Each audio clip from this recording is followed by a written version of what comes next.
Hello and welcome to the Pretty Good Gaming Daily Triple, your new no-nonsense gaming news video. That's 3 stories in one video with zero faff.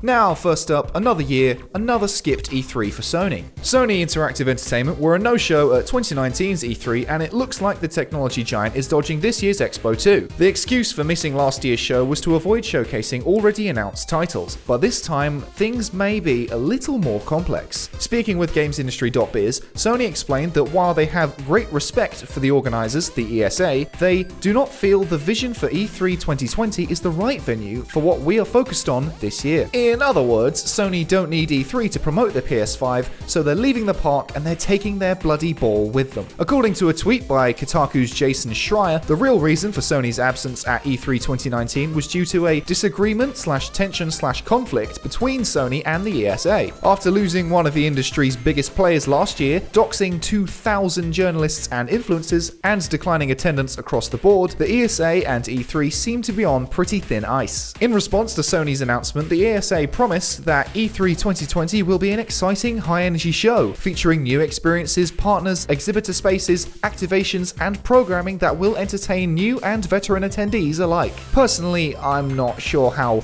exciting a show that focuses on celebrities, consumers, and influencers will be, especially if these fan-made mock-ups based on a PS5 Dev Kit leak are to be believed. Even more impressively, these images were created in Dreams Beta, the PS4 exclusive which is out in full on February the 14th, Valentine's Day. But let's face it, your Valentine's Day won't be anywhere near as beautiful as these designs. Microsoft don't seem too worried about E3 though, with Executive Vice President of Gaming Phil Spencer pledging a milestone year for Xbox on Twitter. Sony has been dominating Microsoft harder this generation than your mum on a quiet Sunday afternoon, so the ball is very much in their court. Or, your mum's hand, or your mum's mouth. Take your pick, whatever you like. They don't exactly need E3 to sell PS5s anyway, so I'd expect to see them announce it at their own private event sometime in the next couple of months. And next up, while Sony's missing out on E3 this year, something has gone missing from Steam. Rockstar Games, the company behind the Grand Theft Auto and Red Dead franchises, suddenly delisted GTA 4 from Steam without warning. Steam users spotted the game's absence last week, but now Rockstar has crawled out of the woodwork to explain itself. Speaking to US Gamer, Rockstar attributed the game's delisting to Microsoft removing Games for Windows Live support, and that it is now unable to generate new keys for the game. Interestingly, other games have had to deal with the fallout of Games for Windows Live no longer operating, but they solved this issue before the service ended way back in 2014. Titles such as Dark Souls, Street Fighter 4 and Bioshock 2 removed the need for Games for Windows Live integration and migrated to Steamworks,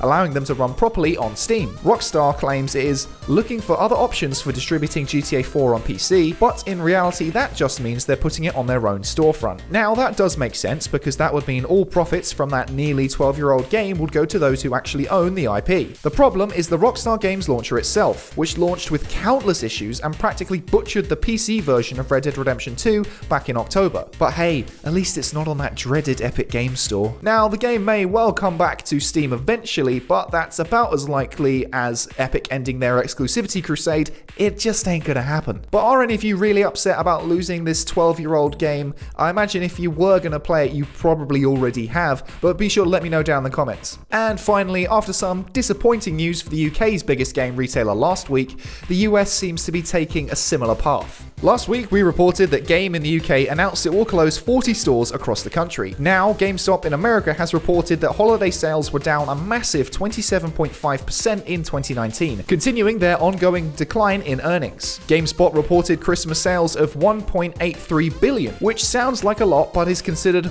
well below expectations, which is exactly what your girlfriend's father said to you the first time you met him. The company has now amended its projections for expected Q3 sales decline from 5 to 10% to 19 to 21%. As is standard corporate practice, GameStop's CEO George Sherman says, "We believe we have the right long-term action plans in place to optimize profitability and increase new revenue streams in advance of new console introductions for holiday 2020." Having gone through multiple CEOs over the past year alone, Mr. Sherman's words sound about as convincing as when your girlfriend says, "It's not you, it's me." After last year's dwindling sales, 120 layoffs, and 180 to 200 store closures, as well as a general general shift towards digital sales over brick and mortar stores, GameStop's days are well and truly numbered. As one of the few people in the world who still buys physical games, it's a shame to see it go this way, but it's not exactly surprising. That's it for today. If you enjoyed the video, make sure you leave a like and give it the boost that it needs. Hit subscribe and the bell if you want to stay up to date on all future installments. Toss a coin to your favorite YouTuber over at patreon.com/prettygoodgaming.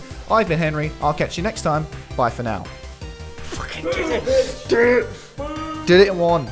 I can do it in one. I can do it in one. I can do it in one. I can do it. I can do it in one. Bell if you want to be notified about all patreon.com/something. I can't remember what it is. Hit subscribe.